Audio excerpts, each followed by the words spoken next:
Look, we live in a culture where, unfortunately, too many things are glorified.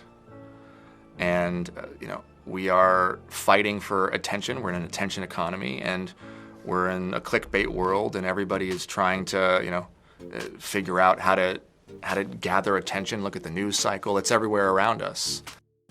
We do have It Starts With Us, so I'm hoping to see you back in the double duty role. I think there are better people for that one. Justin. I think Blake Lively's ready to direct. That's what I think. Ooh. So, yeah. Justin said he doesn't know if he'd be game to direct the next one, but perhaps Blake would. Is that something that you would entertain? Oh, absolutely. I think that whoever decides to take charge of the next one would do it justice. But, it's a lot of people to get the same schedules together again, so we'll see. Oh, absolutely. She's so capable of that. She is a powerhouse. She can do literally anything. All right, folks. Hollywood drama is back on the menu, and this time it's a full-course meal with extra spice. You ever watch a slow-motion train wreck and think, should I look away? Well, that's basically what's happening between Justin Baldoni and Blake Lively, except Justin saw it coming long before it happened and tried to warn us. And we were too busy watching them pretend to get along in press junkets. Justin might not have spelled it out in all caps, but oh boy, the signs were there. From cryptic red carpet remarks to that one awkward eye roll from Colleen Hoover, this feud has been brewing like a badly made latte.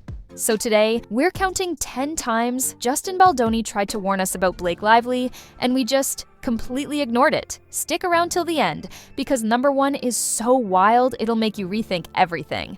The first clue was right under our noses, or rather, in Justin's tight-lipped smile at the It Ends With Us premiere. Now, most directors love these events. After all, it's their big moment. But Justin, he looked like he just got forced into a family reunion he really didn't want to attend. Instead of standing beside Blake, celebrating his own movie, he stayed strategically far away, letting her run the show. And when asked about a potential sequel, Justin responded with a polite but deeply suspicious, "There are better people for that one." Excuse me, sir? Did you just subtly disown your own franchise? Fans later realized this was Justin's first quiet cry for help, and we just smiled and nodded along.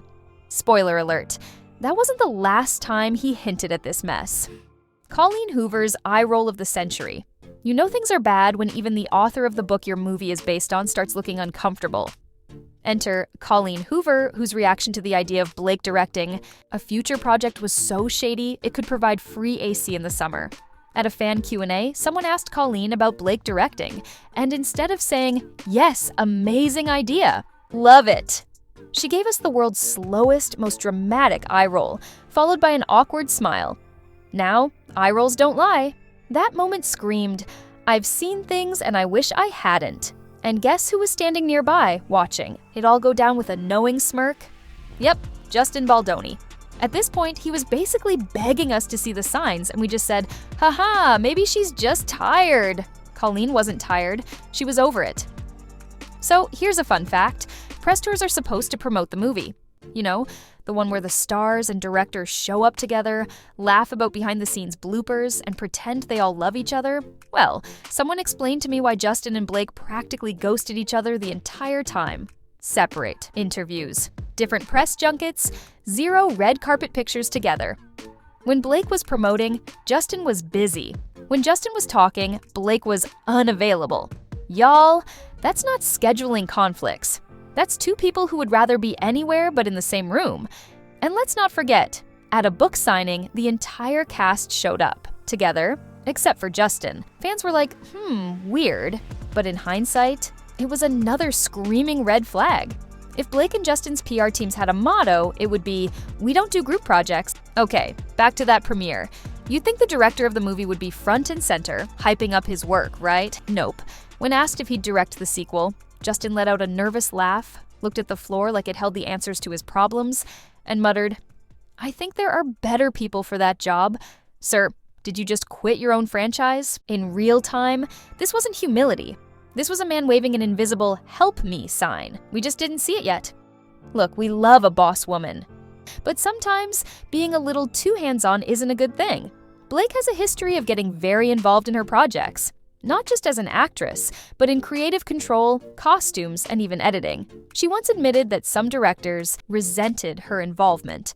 Now, imagine you're Justin, the actual director, and you suddenly find yourself competing for your own job. Yikes. According to insiders, Blake overruled decisions, picked her own wardrobe, and allegedly made sure the final cut was, let's say, Blake approved. No wonder Justin looked exhausted. Instead of immediately clapping back when Blake filed her lawsuit, Justin waited, and then, bam. He sued her for $400 million. This wasn't a man reacting on impulse. This was a man who had the receipts, organized them in a neat little folder, and then dropped them at exactly the right time, including a picture of himself stuck in a basement at his own premiere. Yes, you heard that right. Basement. Premiere. Hollywood is weird. When Blake's lawsuit hit the headlines, Hollywood picked sides fast, and guess what? Justin's own talent agency dropped him like a bad Wi-Fi connection. Guess who they still represent? Blake. Ryan Reynolds. Hollywood works on star power, and apparently, Justin's wasn't enough to compete.